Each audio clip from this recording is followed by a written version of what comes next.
Hey guys, welcome or welcome back. If you're new here, I'm Jamie, and this will be a reading for Scorpio, Sun, Moon, Rising, and Venus.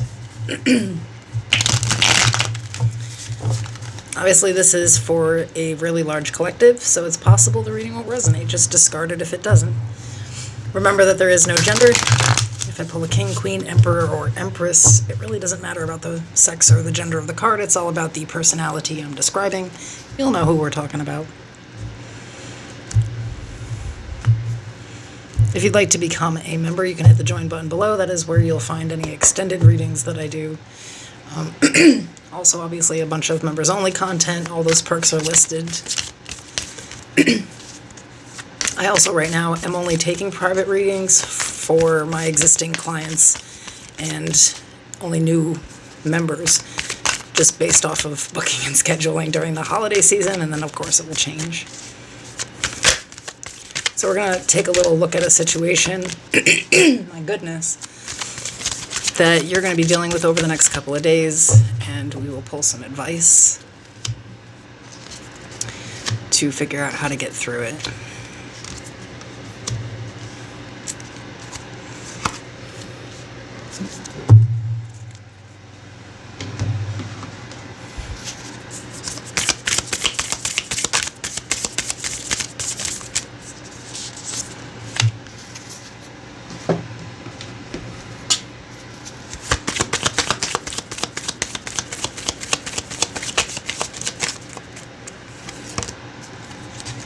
Okay. So we have self-celebration. I am amazing. I rejoice in my successes, big and small. I am proud of the person I am becoming. I celebrate myself today. And we have don't let your past hold you back, South Node. The overall energy, the Eight of Cups. We have the Hierophant, Taurus energy, the Two of Cups, the Ten of Cups, and the Eight of Pentacles. I think a lot of you currently are leaving a situation behind. Now, this could be, I think, a long-term relationship for a lot of you. Some of you have children with this person.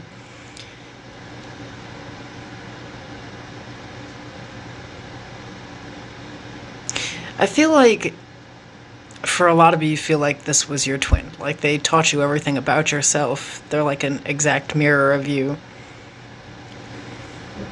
And although there's still love for this person and there's still some emotional tie there, I feel like you think the situation no longer serves you and it's time to leave. Or in the current, it seems like you are giving up, walking away. You feel like you can't let this hold you back anymore. Now the challenge here is working on yourself. And I think that kind of what we're looking at here, and I kind of don't like to do this with some signs because they get really upset, but I feel like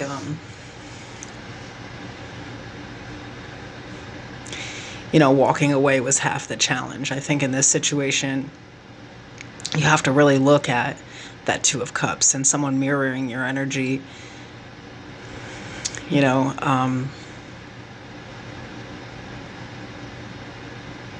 I think that sometimes we kind of always see someone else as the problem, and I think here you're not doing that. You're kind of like seeing where you also played a role in this, where you need to work on yourself, the things you need to walk away from, and I think also things that you just need to emotionally detach from. Like for some of you, it's like you could be moving into a new relationship here, and you want to be happy. You know this person cares about you, but in order to move into this, you really have to work on releasing something that happened in the past.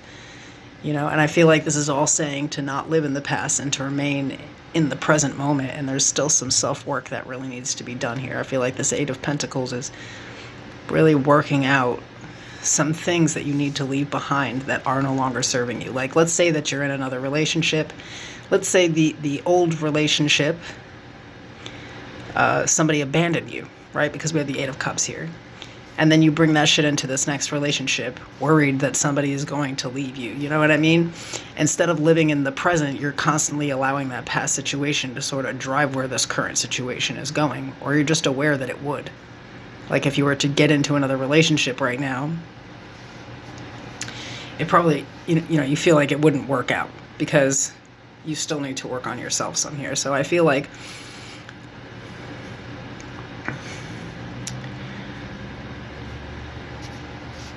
you're kind of looking at some shadow work. This might be the first time that you've looked at this relationship like this, though, where there was a lot of truth and clarity and even some like accountability. I feel like you don't have like a grudge anymore. It's like really releasing the emotions that were left behind from that relationship because they're not serving you in the next one or in whatever it is that you're trying to do in life here. I feel like it was leaving you kind of bitter and stuck. And now it seems like you're trying to work through it. What's the advice? So I feel like, saying to be proud of where you are, because it looks like probably hard to walk away from. For some of you, there were legal challenges with walking away, or are legal challenges.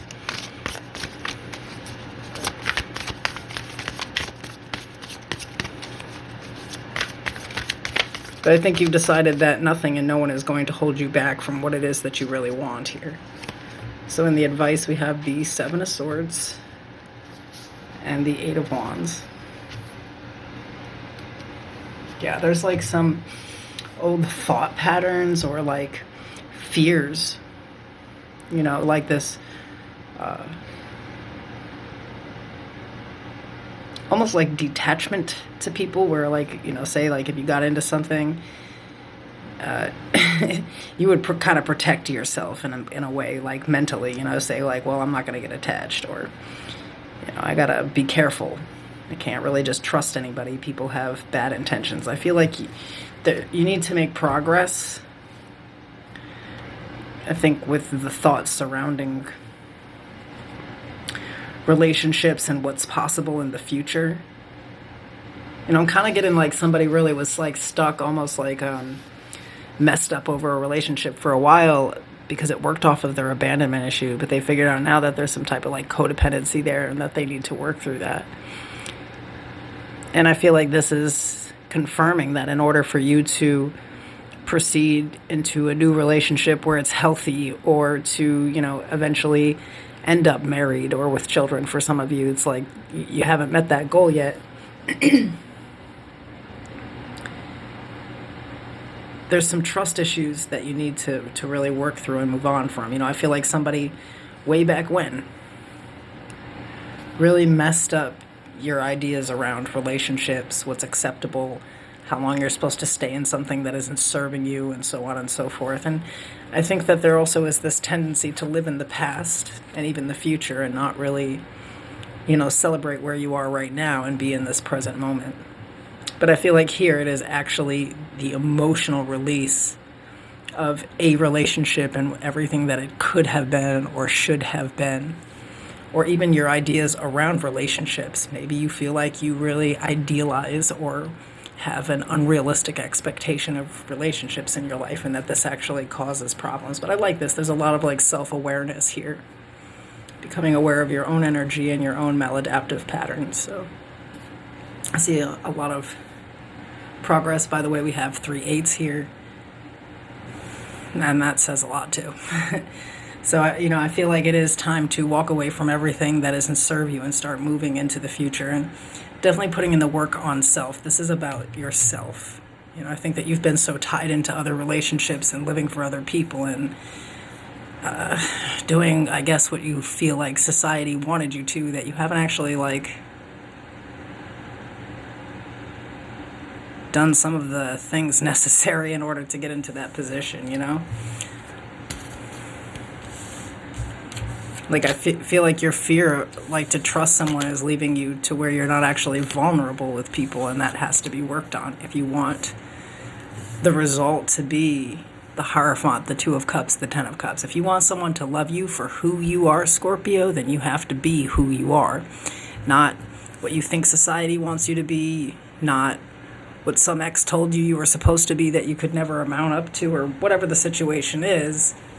You need to live in the present with, and celebrate who you are. I feel like you're a hell of a lot stronger than you used to be, a hell of a lot more self-aware, and a hell of a lot smarter. Okay, bye.